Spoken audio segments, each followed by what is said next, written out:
বিশ্ব সংবাদে আপনাদের স্বাগত। সংবাদের শুরুতেই শিরোনাম, পরে বিস্তারিত। সর্বশেষ রাতের আপডেট, আন্তর্জাতিক গুরুত্বপূর্ণ সংবাদ জানিয়ে দিব। শুরুতেই শিরোনাম। আলহামদুলিল্লাহ, ইসরায়েলের আয়রন ড্রোমে হিজবুল্লাহর ক্ষেপণাস্ত্র হামলা। এরপর জানিয়ে দিব ইউক্রেনের ন্যাটো সেনা মোতায়েন নিয়ে যা বললেন স্টলটেনবার্গ। এরপর থাকবে ফিলিস্তিনি শিশুদের যে দৃশ্য দেখে কাঁদছে বিশ্ববাসী। এরপর থাকছে মোদির একদলীয় রাষ্ট্রের স্বপ্ন প্রত্যাখ্যান ভারতীয় ভোটারের। এবং সর্বশেষ জানিয়ে দিব ইরানের শয়তানবাদী জমায়েতে অভিযান, গ্রেপ্তার ৩০। দর্শক শুনছিলেন সংবাদ শিরোনাম, এবার বিস্তারিত। ইসরায়েলের আয়রন ড্রোমে হিজবুল্লাহর ক্ষেপণাস্ত্র হামলা। লেবানন ভিত্তিক হিজবুল্লাহ গোষ্ঠী দাবি করেছে যে তারা ইসরায়েলের আয়রন ড্রোম বিমান প্রতিরক্ষা ব্যবস্থায় ক্ষেপণাস্ত্র হামলা চালিয়েছে। ইসরায়েলের উত্তরাঞ্চলে ওই প্রতিরক্ষা ব্যবস্থার অবস্থান। একটি ফুটেজে দেখা গেছে যে একটি ক্ষেপণাস্ত্র আয়রন ড্রোমে আঘাত হানছে। উত্তর ইসরায়েলের রামতে নাফতালি শহরের কাছেই আয়রন ড্রোম অবস্থিত। টাইমস অব ইসরায়েলের এক প্রতিবেদনে বলা হয়েছে, এই হামলায় তেমন কোনো ক্ষয়ক্ষতির বিষয়ে কিছু জানায়নি ইসরায়েলি বাহিনী। গত ৭ অক্টোবর ইসরায়েলের সীমান্তে প্রবেশ করে আকস্মিক হামলা চালায় ফিলিস্তিনি স্বাধীনতাকামী সংগঠন হামাস। এরপরেই গাজায় পাল্টা আক্রমণ চালায় ইসরায়েলি বাহিনী। গাজায় ইসরায়েলি বাহিনীর তাণ্ডবে প্রতিদিনই নিরীহ ফিলিস্তিনিরা প্রাণ হারাচ্ছে। নারী, পুরুষ, এমনকি ছোট ছোট শিশুরাও এসব হামলা থেকে বাঁচতে পারছে না। গাজায় কোনো অবস্থান নেই যে এখান আর বসবাসের যোগ্য। প্রায় সব স্থানেই হামলা চালিয়ে অবরুদ্ধ এই উপত্যকাকে যেন এক মৃত্যুপুরীতে পরিণত করেছে ইসরায়েলি বাহিনী। হামাস নিয়ন্ত্রিত স্বাস্থ্য মন্ত্রণালয় জানিয়েছে, সেখানে প্রায় ৮ মাস ধরে চলা সংঘাতে ৩৬,৫৮৬ ফিলিস্তিনি নিহত হয়েছে। এছাড়া আহত হয়েছে আরও ৮৩,০৭৪ জন। গাজায় সংঘাত বন্ধের কোনো লক্ষণই দেখা যাচ্ছে না। এভাবে সংঘাত চলতে থাকলে আরও কয়েক হাজার নিরীহ ফিলিস্তিনি প্রাণ হারাবে। গাজায় সংঘাত শুরুর পর থেকে ইসরায়েলে হিজবুল্লাহ এবং হুতিদের হামলা বেড়েই গেছে। একই সঙ্গে হিজবুল্লাহ এবং হুতিদের বিরুদ্ধেও ইসরায়েল থেকে হামলার খবর পাওয়া গেছে। এর আগে গত এপ্রিলে ইরান থেকেও ইসরায়েলে হামলা চালানো হয়। সে সময় মুহুর্মুহুর আক্রমণ আর সেসব আক্রমণ প্রতিহত করার সময়টাতে আলোর ঝলকানি রাতের আকাশকে আলোকিত করে তুলেছিল। ইসরায়েলের মিত্ররাও অবশ্য সক্রিয় ছিল। ১৭০টি ড্রোন ও ৩০টি ক্রুজ ক্ষেপণাস্ত্র দিয়ে হামলা চালানো হয়। সেগুলোর কোনোটি অবশ্য ইসরায়েলি সীমানায় প্রবেশ করতে পারেনি। একই সঙ্গে ১০০টি ব্যালিস্টিক ক্ষেপণাস্ত্র দিয়েও হামলা চালানো হয়। এর মধ্যে অল্প কিছু ইসরায়েলে অবধি পৌঁছায়। ইউক্রেনের ন্যাটো সেনা মোতায়েন নিয়ে যা বললেন স্টলটেনবার্গ। ন্যাটো প্রধান জেন্স স্টলটেনবার্গ আজ বলেছেন, জোটের অনেক সদস্য ইউক্রেনের রাশিয়ার আক্রমণের পর কিয়েভকে অস্ত্র সরবরাহ করলে ইউক্রেন বাহিনী মোতায়েনের কোনো পরিকল্পনা নেই। স্টলটেনবার্গ ফিনল্যান্ড সফরের সময় বলেন, ইউক্রেনের বাহিনী মোতায়েনের কোনো পরিকল্পনা ন্যাটোর নেই। পাশাপাশি তিনি জানান, তার জোট যতদিন সময় লাগে ইউক্রেনের পাশে দাঁড়ানো নিশ্চিত করতে দীর্ঘমেয়াদী আর্থিক প্রতিশ্রুতি চাইছে। তিনি আরও বলেন, গত মাসগুলোতে আমরা ইউক্রেনকে সামরিক সহায়তা প্রদানে কিছু ফাঁক, কিছু বিলম্ব দেখেছি। আমাদের নিশ্চিত করতে হবে এটি আবার ঘটবে না। রাশিয়ার ইউক্রেনে আক্রমণের কারণে ২০২৩ সালের এপ্রিলে ফিনল্যান্ড ন্যাটোতে যোগদান করে। এরপর থেকে দেশটিতে স্টলটেনবার্গের প্রথম সফর এটি। জোটে দেশটি যোগদানের ফলে কয়েক দশকের সামরিক নিরপেক্ষতার অবসান হয়েছে। অন্য ইউক্রেনের প্রেসিডেন্ট ভলোদিমির জেলেনস্কি আজ ফ্রান্সে পশ্চিমা নেতাদের সঙ্গে সফর করছেন। সেখানে জেলেনস্কি সাম্প্রতিক রুশ অগ্রগতির পর ইউক্রেন কিভাবে আগের অবস্থানে ফিরে যেতে পারে সে বিষয়ে আলোচনার জন্য মার্কিন প্রেসিডেন্ট জো বাইডেনের সঙ্গে দেখা করার কথা রয়েছে।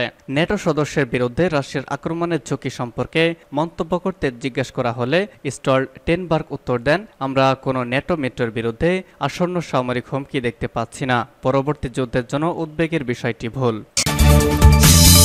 ফিলিস্তিনি শিশুদের যে দৃশ্য দেখে কাঁদছে বিশ্ববাসী। সারাদিন খেয়ে না খেয়ে থাকে শিশুরা, পরনের পোশাক জীর্ণ, তীব্র পানি সংকট, চারপাশে বোমা আতঙ্ক। এটি ইসরায়েলের অভিযানে বিধ্বস্ত গাজার চিত্র। জাতিসংঘের পরিসংখ্যান তুলে ধরে জাতিসংঘের আন্তর্জাতিক সংগঠন অক্সফাম জানিয়েছে, রাফায় গত ৬ মে স্থল অভিযান শুরু করার পর দিনে গড়ে মাত্র ৮টি ত্রাণবাহী ট্রাক সেখানে ঢুকেছে। গাজার অধিবাসীরা ২/৩ বেশি অবরুদ্ধ এই উপত্যকার আনুমানিক ১/৫ কম জায়গায় মধ্যে গাদাগাদি করে থাকছে। সংগঠনটি আরও জানিয়েছে, ইসরায়েলের পক্ষ থেকে পলায়ন পরও লোকজনকে পূর্ণ সহযোগিতার নিশ্চয়তা দেওয়া সত্ত্বেও গাজার বেশিরভাগ স্থানই মানবিক সহায়তা থেকে বঞ্চিত রয়েছে। দুর্ভিক্ষ দুয়ারে কড়া নাড়ছে। গত মে মাসে বিভিন্ন ত্রাণ সংস্থার চালানো জরিপে চিত্র দেখা গেছে। এই জরিপের আগে আরও একটি জরিপে দেখা গেছে, গাজার ৮৫% শিশু প্রতিদিন দিনে অন্তত একদিন সারাদিন খেয়ে না খেয়ে দিন কাটিয়েছে।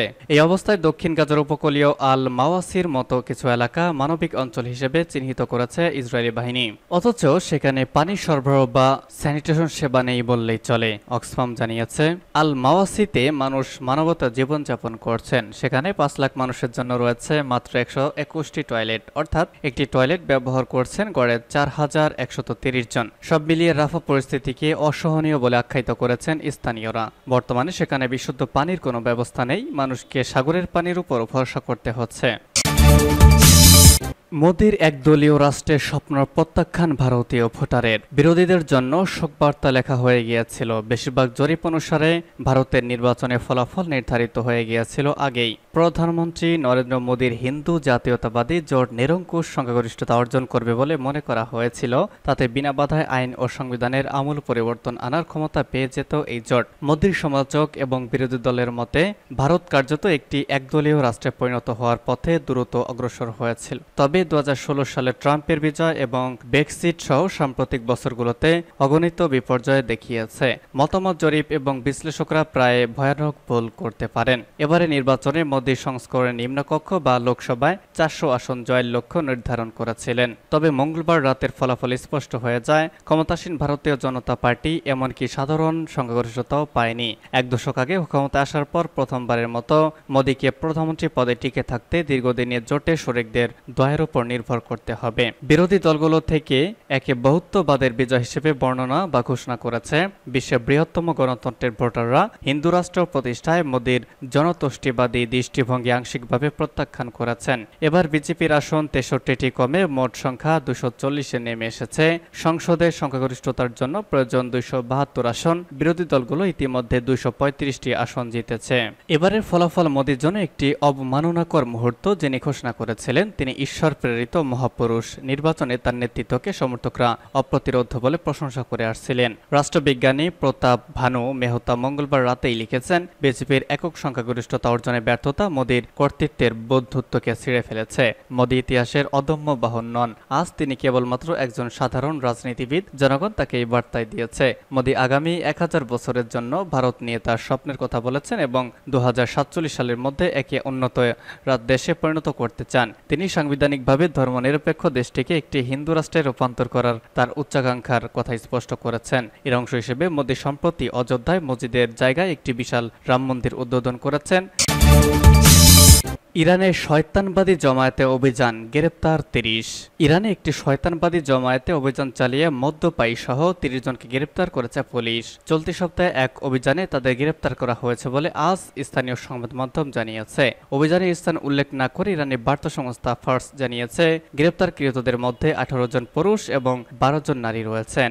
মাজানদারান প্রদেশে এই ঘটনাটি ঘটেছে। প্রাদেশিক পুলিশ প্রধান দাউদ সাফরিজাদের বরাত দিয়ে ইরানি বার্তা সংস্থা ফার্স জানিয়েছে, ঘটনাস্থলে পাওয়া মাদক জব্দ করেছে পুলিশ। এছাড়া সেখানে শয়তানবাদের আলামত পেয়েছে তারা। দাউদ বলেন, বিভিন্ন প্রদেশ থেকে এখানে মানুষ এসেছেন। রক্ষণশীল দেশে শয়তানবাদী জমায়েত নিষিদ্ধ।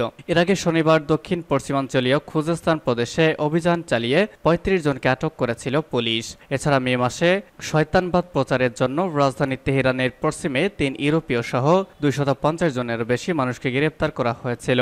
রক ও হেভি মেটাল মিউজিক কনসার্টকে শয়তানবাদী জমায়েত হিসেবে চিহ্নিত করেছে শিয়া মুসলিম অধ্যুষিত দেশটির কর্তৃপক্ষ।